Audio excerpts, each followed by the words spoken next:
Ce podcast a vu le jour grâce au soutien de la Fondation Non-Violence 21, de l'IRNC, l'Institut de recherche sur la résolution non-violente des conflits, et du CENAC, le Centre pour l'action non-violente.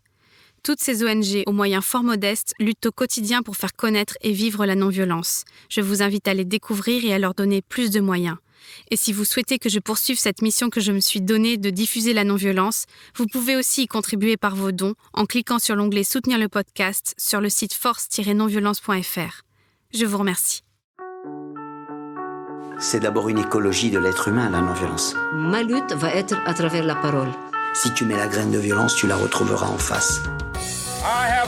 Ne jamais obéir. Urgence climatique, justice sociale. D'abord dénoncer le système. Mobilisation citoyenne. On ne peut pas être dans la violence et l'humanisme à la fois.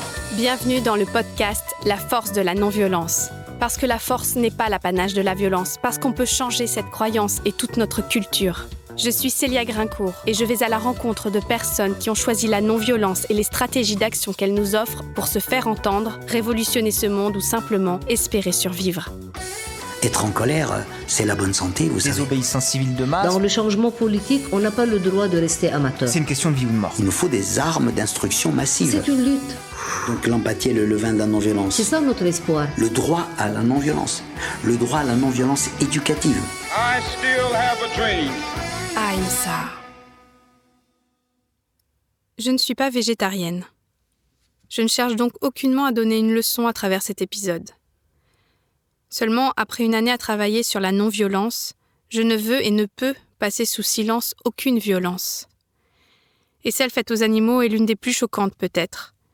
Car quand des êtres humains s'en prennent à d'autres êtres humains avec autant d'insensibilité qu'ils le font avec les animaux, cela est arrivé et cela arrive encore malheureusement, ils ne sont plus vus comme nos semblables, mais comme des barbares, des monstres, des êtres sans une once d'humanité, justement. Et pourtant, ce sont bien des humains. Puissions-nous nous en souvenir, nous qui, lorsqu'il s'agit d'animaux, fermons les yeux sur une exploitation tout aussi cruelle, qui en outre a des répercussions tragiques sur des populations entières, sur notre écosystème et sur notre santé. Wilène Pilat est militante antispéciste et végane, c'est-à-dire qu'elle ne mange aucun produit dérivé des animaux, ni ne porte aucun vêtement fait à partir d'animaux, ni ne met de maquillage testé sur les animaux, etc. Elle a décidé de ne plus cautionner, de quelque manière que ce soit, la souffrance que nous infligeons à celles et ceux qui ne sont pas de notre espèce. Elle fait partie de cette poignée d'individus qui nous alertent sur la nécessité de mettre fin à l'exploitation animale. Mon invité a aussi cette particularité de s'être penché sur les liens entre antispécisme et féminisme, car violence et domination étant consubstantielles, aucune oppression ne devrait laisser indifférent. Toutes ont les mêmes racines et toutes prospèrent grâce à notre déni, notre besoin de confort et notre conditionnement à une hiérarchie des êtres. Ce que soulignait déjà Louise Michel au XIXe siècle lorsqu'elle disait « Au fond de ma révolte contre les forts, je trouve du plus loin qu'ils me souviennent l'horreur des tortures infligées aux bêtes. Et plus l'homme est féroce envers les bêtes, plus il est rampant envers les hommes qui le dominent. » Wilène Pilat, qu'est-ce que c'est pour vous la non-violence ? Pour moi, la non-violence, c'est vraiment ce que j'essaye d'appliquer au quotidien dans ma vie, c'est-à-dire essayer de porter préjudice à moins de personnes possible, que ce soit les humains et les animaux. Donc voilà, je consomme pas d'animaux et je respecte leur intégrité. À partir du moment où ils peuvent souffrir, il faut en tenir compte et adapter nos comportements à ça. Plus de 70 milliards d'animaux sont abattus chaque année dans le monde, 2000 animaux tués chaque seconde. Il y a aussi cette banderole de militants antispécistes que j'ai vue en illustration d'un article de la chercheuse Alexia Renard. Si on tuait les humains au même rythme que les animaux, l'humanité s'éteindrait en moins de 3 jours. Comment est née votre conscience de la souffrance animale ? Je suis devenue végétarienne assez jeune, j'avais 16 ans. J'ai eu plusieurs, je pense, prises de conscience parce que déjà j'ai grandi avec un chien que je considérais pleinement comme un membre de la famille et qui est décédé et ça a été un très très gros choc pour moi, ça a vraiment été une grosse souffrance. Et aussi j'ai un père qui est boucher. Ça aussi, ça a vraiment été déterminant parce que mon père est une personne violente qui a imposer sa violence à toute la famille pendant toute la durée du temps. On a vécu ensemble sous le même toit et pendant ces 17 ans, cette personne a été source de peur en fait pour moi. Je le voyais comme un bourreau. Et je pense que justement d'associer son métier, son tablier plein de sang, et la violence que pouvaient vivre les animaux, et les violences qu'il pouvait faire subir à la famille en tant que père, que patriarche, je me suis vraiment construite finalement en opposition à ça.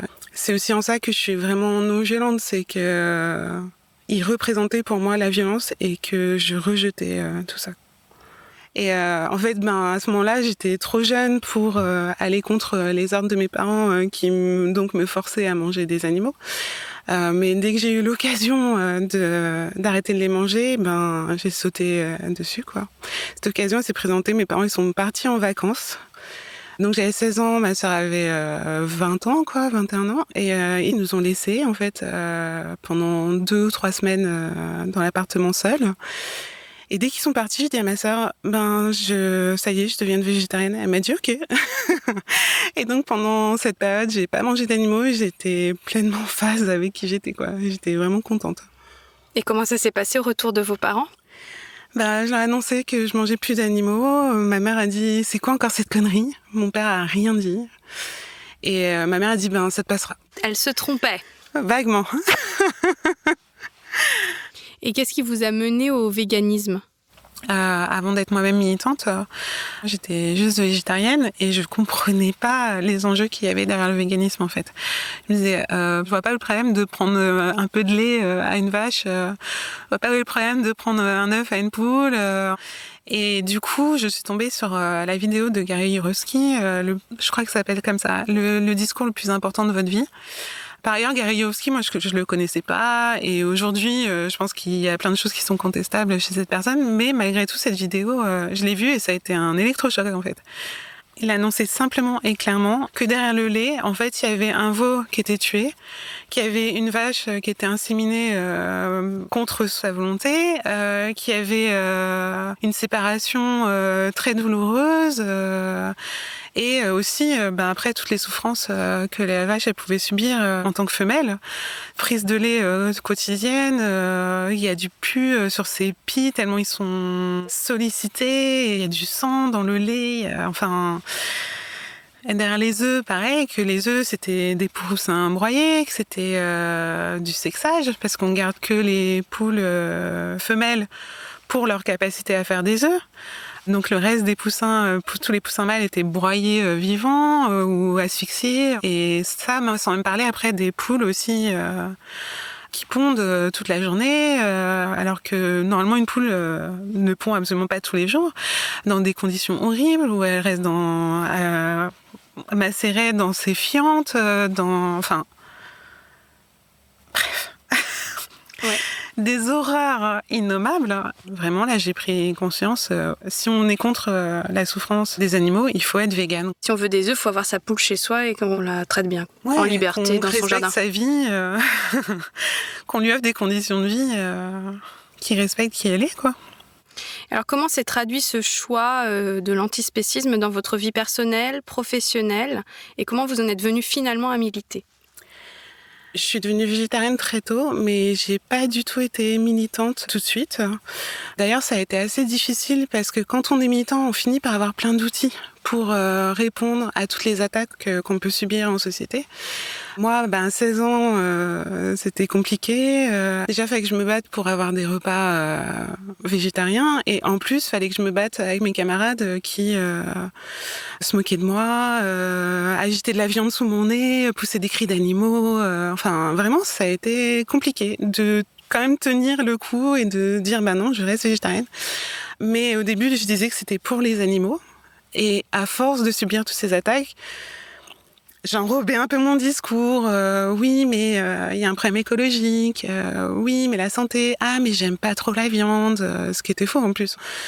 Et donc, en 2014, grâce à Internet, les réseaux sociaux et tout ça, j'ai commencé à lire des choses, voir des vidéos, etc. Et là, j'ai pu recommencer à dire c'est pour les animaux en fait. Et c'est pour plein de bonnes raisons. C'est pas juste que je suis folle ou que je suis trop sensible ou je ne sais quoi. Non. Et du coup, cette année 2014, ça a été une grosse année de changement pour moi. Déjà, de devenir militante, ça a été quelque part une libération parce que je pouvais enfin pleinement être moi-même et pleinement dire pourquoi j'avais fait ces choix. Et aussi, ça a été le moment d'une grosse rupture avec une personne avec qui j'étais depuis longtemps en couple. Je travaillais avec cette personne. Dans quel domaine ? Dans le domaine de l'audiovisuel.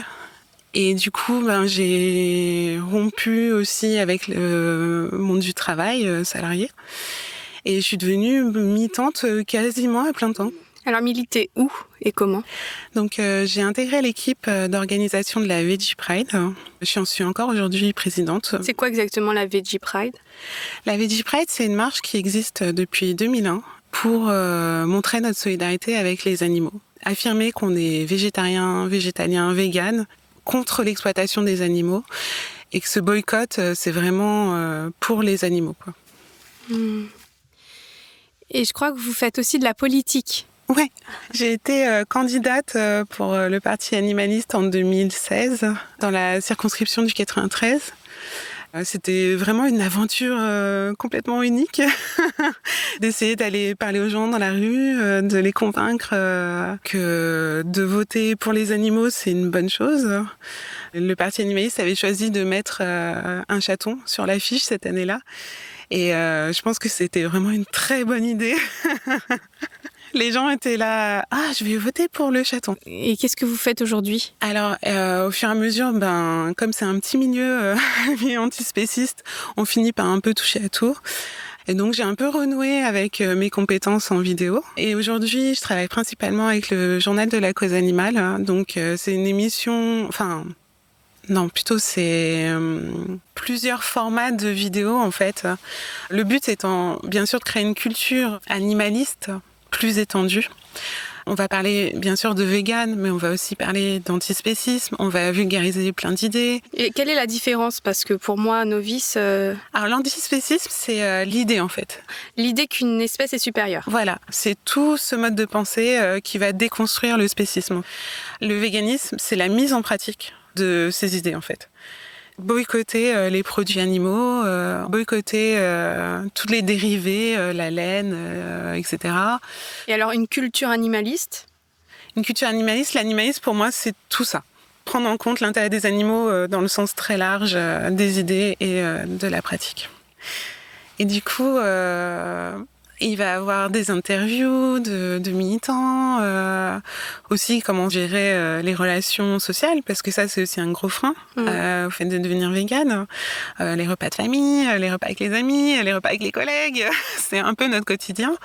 Il va aussi y avoir des lives, une actualité du mouvement, qu'est-ce qui se prépare, qu'est-ce qui s'est fait, etc.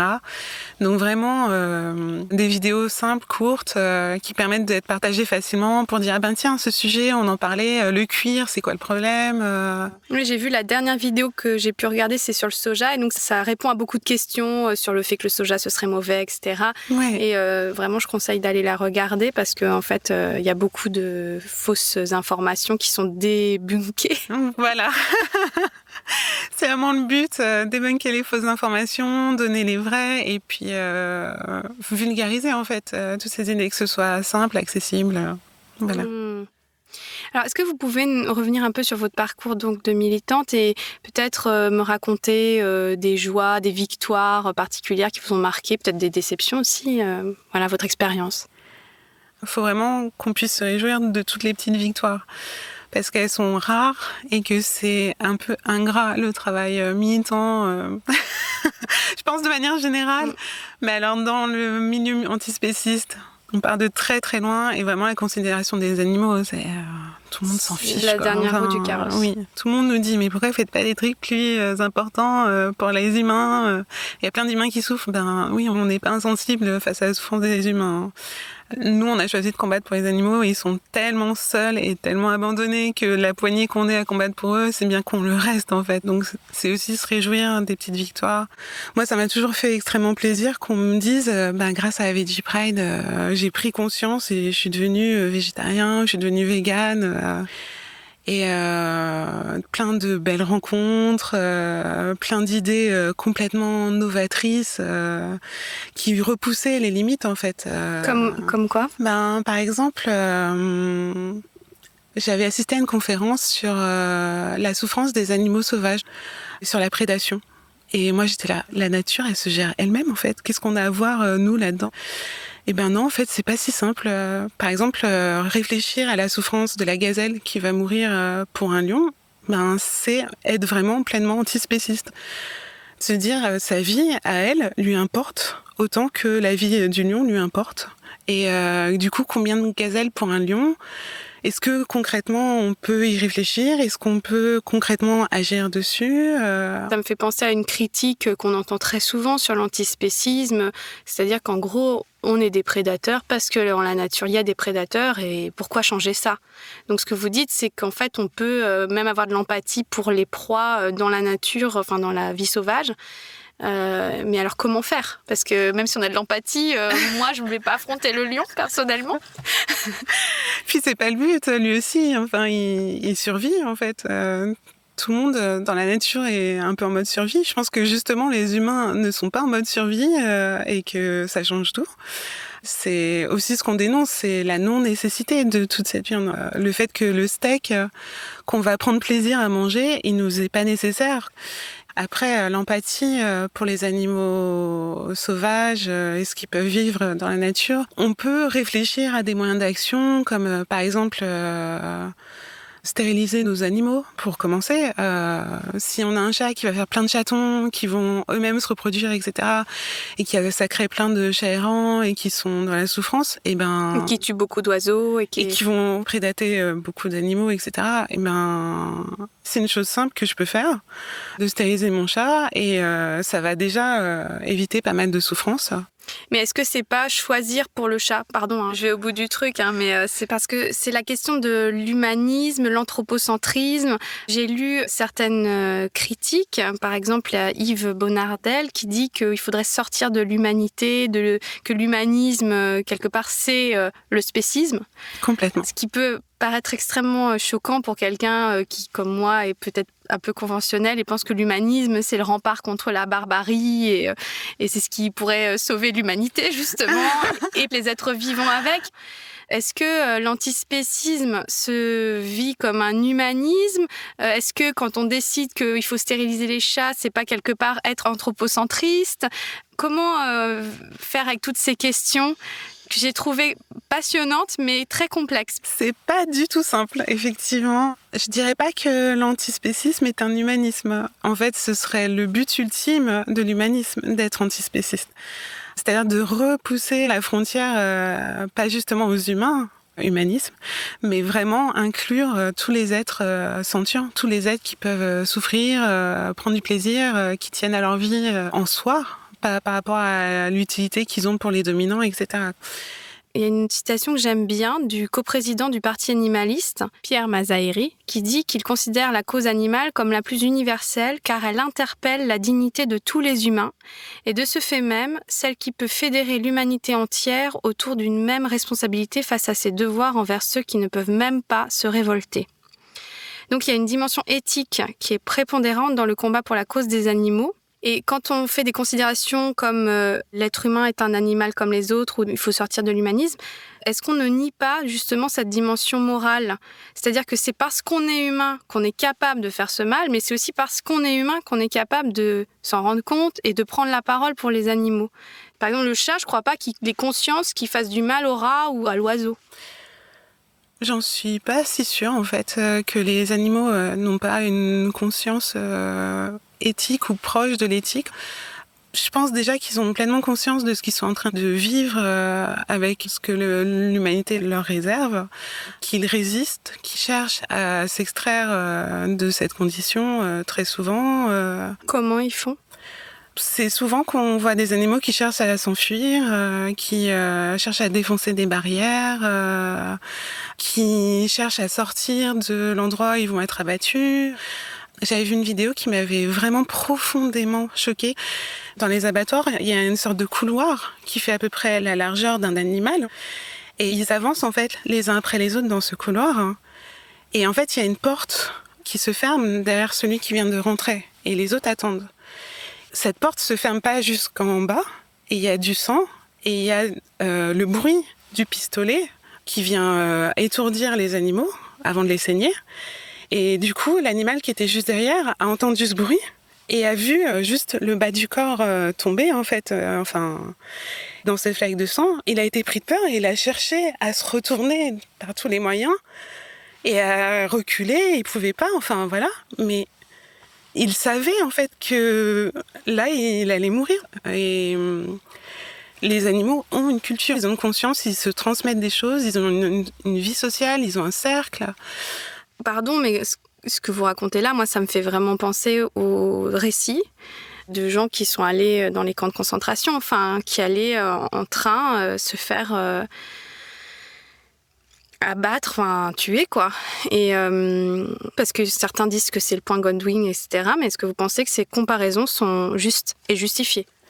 Pour moi, elles sont 100% justifiées. D'ailleurs, les nazis sont basés sur les abattoirs de Chicago pour construire les camps de concentration. C'est difficile de nier, en sachant ça, qu'il y a des liens très forts. Et justement, les nazis ont passé énormément de temps à animaliser les juifs, comparant à des rats. Je pense que justement, là, il y a quelque chose qui joue dans les luttes qui cherchent à libérer les femmes, etc. Notamment, voilà, il y a quelque chose qui joue dans le féminisme, à se dire qu'à garder cette frontière nette entre les humains et les animaux, on fait une erreur. Parce que cette frontière, elle peut toujours être repoussée pour qu'on arrive encore à des horreurs. Nous avons beaucoup parlé d'antispécisme, mais vous vous dites aussi féministe. Par quel biais vous avez pris aussi cette autre dangereuse tangente ? Quel lien vous voyez entre le féminisme et l'antispécisme ? Moi, c'est l'antispécisme qui m'a amenée au féminisme. Vraiment, en décortiquant ce que pouvaient subir les animaux, ça m'a amenée à réfléchir à ce que pouvaient subir les femmes. Et du coup, les liens qui sont faits très facilement, déjà... l'essentialisation. Les femmes sont destinées à tel usage, les animaux pareil. Ils sont définis par l'utilité qu'ils ont pour les dominants, l'utilité reproductive, sexuelle. Aussi les représentations des femmes très animalisées, très pornifiées. On avait fait pas mal de liens entre les pubs qu'on pouvait voir justement pour la viande, où il y avait pas mal de femmes mises à nu, chosifiées, etc. Et pareil, des animaux des fois pornifiés. Pornifié, ça veut dire quoi On pouvait voir justement des poulets avec des porte-jartelles, des sous-vêtements. Porno, ouais. On s'approprie les corps des femmes et on s'approprie leur vie, comme on s'approprie les corps des animaux, on s'approprie leur vie. C'est par les corps qu'on nous exploite. C'est comme si en objectivant les corps, on niait l'individualité. Complètement. D'ailleurs, j'aimerais vraiment beaucoup consacrer du temps à amener les féministes à devenir antispécistes. On ne peut pas se battre pour abolir des violences et en accepter d'autres qui sont au moins aussi injustes. Mais alors, est-ce que vous auriez des conseils de lecture pour aller plus loin sur toutes ces questions ? Bien sûr, je recommande les revues antispécistes comme Les Cahiers antispécistes ou L'Amorce, qui ont toujours des contenus de qualité pour toujours nous faire avancer dans notre pensée antispéciste et plus largement de militants de la libération, quoi. La libération des oppressions. Après, celle qui m'a fait vraiment avancer sur ces liens entre féminisme et animalisme, ça a beaucoup été Carol J. Adams avec son livre La politique sexuelle de la viande. Oui, par rapport à ce livre, j'ai vu qu'elle se référait à Jacques Derrida, qui parle du sujet occidental qui supposerait une forme de virilité carnivore permettant l'assimilation et la maîtrise du monde, du langage des animaux, des inférieurs, des femmes, évidemment. Il y a beaucoup de témoignages des militants animalistes masculins pour dire à quel point leur quotidien était pavé de moqueries et d'humiliations parce qu'ils avaient décidé de plus manger d'animaux, en fait. Ouais, c'est un attribut de la virilité. Ouais. Ah, et une chose dont on n'a pas parlé, c'est le sexisme qui existe aussi au sein du parti animaliste, du mouvement antispéciste, alors que 70 à 80% des militants sont des militantes. Et pourtant, on retrouve encore une fois des hommes avec des postes à responsabilité, enfin des places en vue, de la misogynie, du harcèlement. Et ça, c'est quelque chose que vous dénoncez. J'ai donné une conférence pour dénoncer et ça continue, en fait. Je continue à avoir des témoignages. Même si je dirais que globalement, le mouvement antispéciste est plutôt un mouvement qui va pas mal s'interroger sur toutes ces questions-là. Après, je pense que c'est dur pour les hommes, même au sein du mouvement antispéciste, de renoncer justement à ces privilèges d'hommes. Déjà, peut-être parce qu'il y a un enjeu à regagner de la virilité qu'ils ont perdue en étant végétariens, peut-être. Et aussi parce qu'il y a une proximité beaucoup plus grande avec sa compagne qu'avec des animaux qu'on va pas manger, qu'on va pas exploiter en fait. C'est pas de prendre en charge pleinement les activités de ménage, par exemple. C'est plus dur au quotidien que de juste dire je boycotte les produits animaux pour les animaux, quoi. Et alors, donc vous militez par des voies entre guillemets assez classiques comme la Veggie Pride, comme donc des conférences, des actions de sensibilisation, le parti animaliste. Est-ce que vous envisagez, à titre personnel, d'employer des actions plus directes, on va dire, voire même illégales ? Je pense que je serais prête, oui, à éventuellement aller beaucoup plus loin dans des actions potentiellement illégales, parce que la légalité, en fait, c'est aussi le système spéciste, patriarcal et oppressif. Après, je vais vraiment m'attacher en fait à l'efficacité d'une action. Par exemple, L214, avec le travail qu'ils fournissent dans toute légalité, en l'occurrence, ils réussissent souvent à faire fermer des abattoirs pendant 1 semaine, 1 mois, en pointant des problèmes avec la loi, ou juste des fois en montrant des images, ça suffit en fait à faire bouger des choses. Et moi, ça va vraiment être ça qui m'intéresse, c'est quel intérêt pour les animaux, est-ce que c'est efficace ? J'ai entendu l'une des conférencières avec qui vous participiez à un webinaire expliquer qu'il avait été observé que les lieux où s'installaient des abattoirs voyaient émerger de plus en plus de violences sociales, notamment sur les femmes, sur les enfants. Donc on signalait de plus en plus de violences. Comment permettre aux gens de faire le lien entre toutes ces violences ? Comment briser la chaîne de la violence et de la domination, selon vous ? Sensibiliser tout le temps. Pour l'instant, on ne sait pas comment faire autrement que d'essayer d'avoir une prise de conscience globale, générale. De toute façon, la consommation de viande, n'est pas qu'une violence pour les animaux, c'est une violence aussi humaine. Très largement. Enfin, je veux dire, que ce soit les abattoirs où il y a des endroits où il n'y a pas en fait d'autre travail, les gens sont obligés de revenir. Il y avait un film qui s'appelait Entrée du personnel, qui montrait la souffrance de ces personnes qui travaillaient dans des abattoirs, qui faisaient des cauchemars pendant des mois, qui avaient des souffrances physiques inimaginables, à faire tout le temps les mêmes gestes, à être couverts de sang, de pus, enfin, je veux dire, c'est terrible. Et au-delà même des abattoirs, plus il y a d'animaux d'élevage, plus il y a de terres qui sont appropriées par les grands groupes pour faire pousser du soja pour nourrir ces animaux, dont des expropriations des gens, notamment, je sais pas, au Brésil, en Amazonie, etc., où on déforeste à tout va pour créer des pâturages, des champs de soja pour nourrir des animaux. Sur les bateaux, c'est pareil. Dernièrement, il y a Seaspiracy qui est sorti. Il y a énormément de pêcheurs qui sont mis en esclavage, qui sont tués, jetés du bateau parce qu'ils refusent de faire le travail qu'on leur demande de faire. Tout ça, c'est des violences dont on ne parle pas et qui sont extrêmement réelles pour les humains. Il y a plein de gens qui meurent de cette violence faite aux animaux.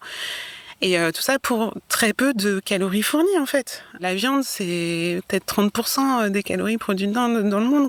C'est un privilège de pays riches. Et ça, c'est souvent aussi un truc qu'on nous dit à nous, les véganes antispécistes, mais vous êtes des bourgeois, c'est une pratique de riches et je sais pas quoi. Non, en fait, c'est de manger de la viande qui est une pratique de riches. C'est les pays riches qui ont décidé du sort du monde, là, et du sort de toutes ces personnes et de tous ces animaux. Et d'affamer le monde en plus, parce que c'est du gaspillage de ressources, la viande. Oui, c'est ça, parce que au-delà de toutes ces souffrances donc, qui pourraient cesser si on arrêtait l'exploitation animale, quel apport ça aurait pour l'humanité de vivre un mode de vie végétarien ou végétalien même? Tous les apports bénéfiques possibles, en fait. Je veux dire, on arrêterait de vider les océans qui sont quand même la première source d'oxygène du monde. Ce sont les océans qu'on est en train de vider, en fait, qu'on est en train de faire mourir. par la pêche intensive, qui est vraiment une horreur en fait. La pêche intensive, on a l'impression que la pêche, c'est genre, on jette un petit filet et on voit ce qu'on ramasse. Pas du tout, c'est des machines de guerre. Ils ont des sonars qui repèrent les bancs, ils viennent racler tous les fonds des océans, il y a tout qui meurt sur leur passage en fait, c'est terrible. Et en plus, la souffrance des poissons, c'est pareil, c'est une souffrance qui est genre complètement minimisée, alors qu'ils sont pêchés de plus en plus profondément, il n'y a pas de sas de décompression, il y a tous les organes qui sortent de leur corps en remontant, tellement c'est... Mais c'est marrant parce que pour le coup, les poissons, on a l'impression que c'est moins proche de nous. Et donc c'est souvent qu'on me dit, mais toi, tu manges pas de viande, non, tu manges quand même du poisson. Non, mais si je mange pas d'animaux, en fait, je mange pas de poisson. Les poissons, ce sont des animaux, c'est pas des fruits, enfin, voilà. Ils ressentent aussi.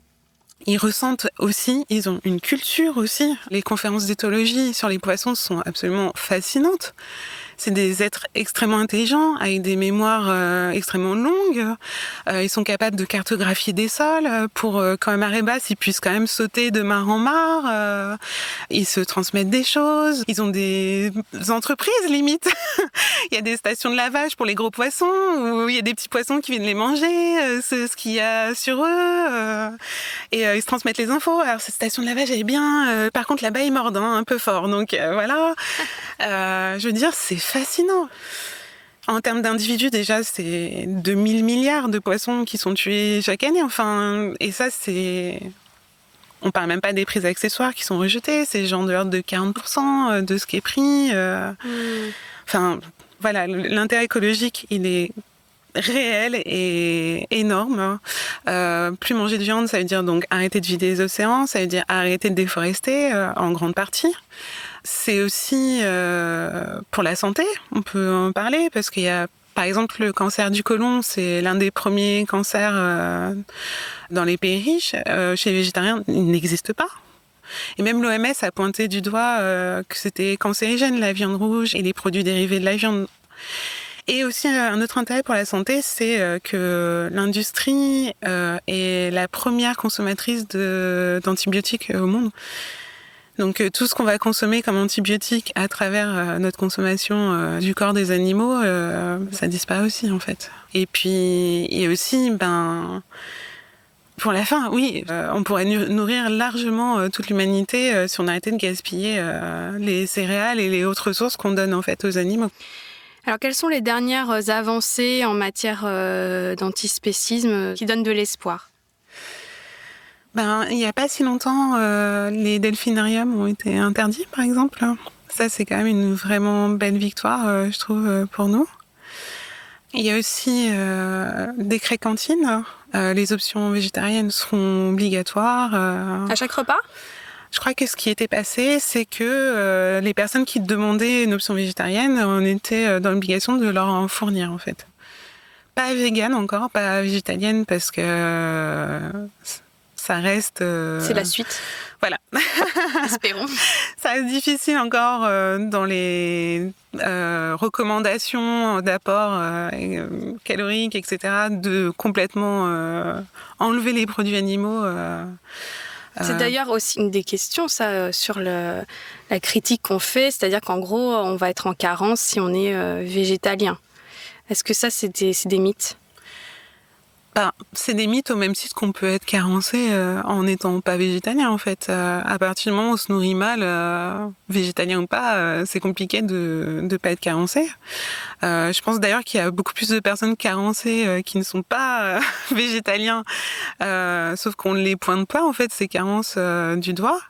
Nous, en tant que végétaliens, à force qu'on nous ait dit tu vas être carencé, je pense qu'on s'intéresse quand même plutôt de près à ce qu'on va manger et c'est une bonne chose en soi de s'intéresser à ce qu'on mange. Et quand par exemple on est une mère allaitante végétalienne, c'est assez dur à vivre avec le pédiatre, je pense. Je pense que c'est dur à vivre sur tout notre parcours de santé, en fait. Dernièrement, j'ai été hospitalisée. J'ai bien spécifié que je ne souhaitais pas tel et tel aliment. Il y avait même un questionnaire à l'entrée de l'hôpital. On m'a apporté comme premier repas du saumon et comme deuxième repas du bœuf haché. C'est vraiment dur en fait au quotidien, effectivement, d'avoir toujours accès à une alimentation vraiment équilibrée, etc. C'est à nous de la prendre totalement en charge, en tout cas. Et donc c'est un vrai enjeu pour le futur que de faciliter cet accès à une nourriture végétalienne équilibrée qui nous permette à tous de l'être sans que ce soit une galère. Parce que c'est vrai que quand on cherche à faire autrement, et ça pour le coup je peux parler personnellement, c'est compliqué. On ne sait pas. La facilité, c'est de faire ce qu'on connaît en fait. Et dans les magasins, c'est tellement compliqué de trouver autre chose qu'on se dit non mais finalement, allez hop, un bout de jambon. Non mais c'est horrible, mais c'est... Ah non mais vraiment c'est une vraie question. C'est la facilité. Et je pense que des gens se sentiraient beaucoup plus aptes à le faire si ils voyaient que c'est possible. Et ça, pour l'instant, ça reste encore, je trouve, il faut vraiment une volonté militante courageuse. Il faut avoir une démarche, en tout cas, d'aller chercher. Il y a plein de blogs de cuisine végétalienne, etc., plus ou moins accessibles, plus ou moins faciles. Mais dans le quotidien, souvent, haricots rouges, un peu de riz et une salade, ben voilà, tout est couvert et c'est pas dur. Sur votre page Instagram, vous partagez vos photographies et vos dessins, que j'ai beaucoup appréciés. Et sur l'une de vos œuvres, vous figurez une énorme bouche monstrueuse prête à avaler une personne qui va tomber d'une falaise. Et vous écrivez à propos de ce dessin: « J'ai peur de ne plus avoir le choix, d'être dos au mur, au bord du gouffre, et d'être avalé par le monstre du conformisme. » Qu'est-ce que ce serait pour vous ne plus avoir le choix et qu'est-ce que c'est le conformisme ? Le conformisme, déjà, c'est ne plus être libre d'être qui on est, mais de devoir entrer dans un moule. Moi, je suis vraiment hors cadre dans tous les sens du terme. Et en fait, ces choix que j'ai pu faire hors cadre me rendent vraiment heureuse, en fait. Je suis heureuse d'être qui je suis heureuse d'être végane, antispéciste, je suis heureuse d'être féministe, je suis heureuse d'être sans enfant, célibataire, je suis heureuse des choix que j'ai pu faire, voilà, tous les choix qui ont pu jalonner mon parcours. Je pense que voilà, c'est une de mes peurs que de plus avoir ces possibilités-là, en fait. D'être obligée, je sais pas, d'avoir un travail salarié pour un patron dont je me fiche des intérêts, d'être obligée de manger certaines choses que je veux pas manger. Cet exemple de l'hôpital, si j'avais dû faire un séjour plus long, comment je fais concrètement, en fait Est-ce que je mange juste le crouton de pain qui va avec le saumon, ou est-ce que... Quel serait pour vous un projet de société non violent envers les animaux ? Comment vivre avec eux sans les exploiter ? Comment ce serait un monde sans domination ? Est-ce que vous pourriez nous dessiner par vos mots un peu de ce paradis ? Rien que d'y penser, ça fait plaisir.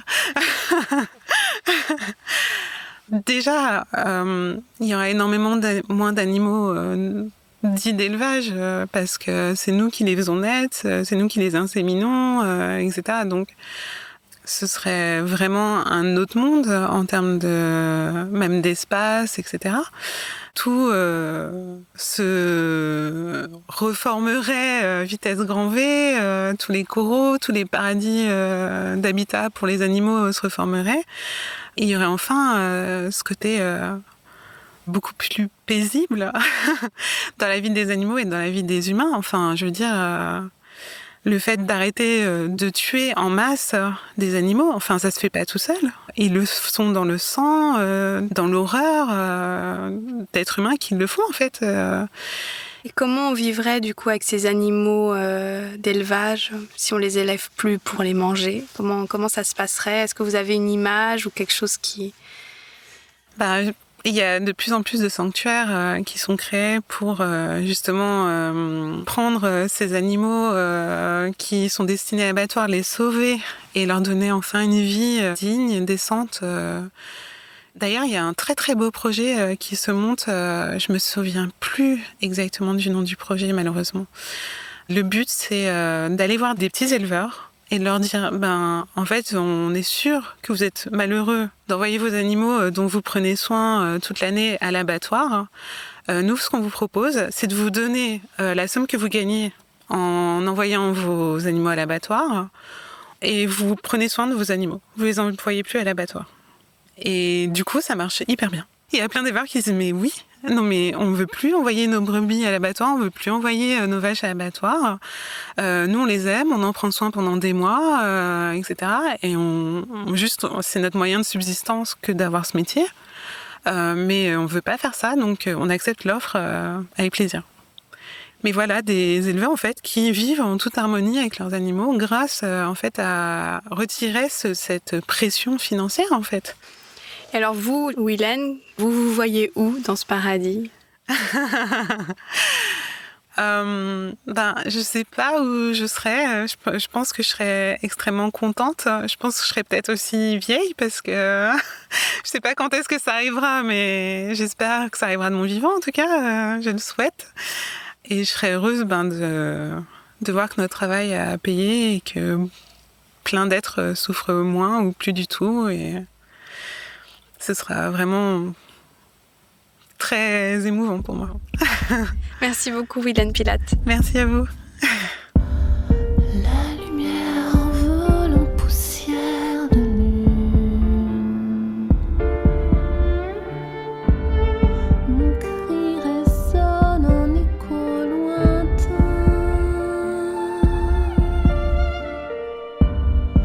Je suis l'esclave de sombres coutumes.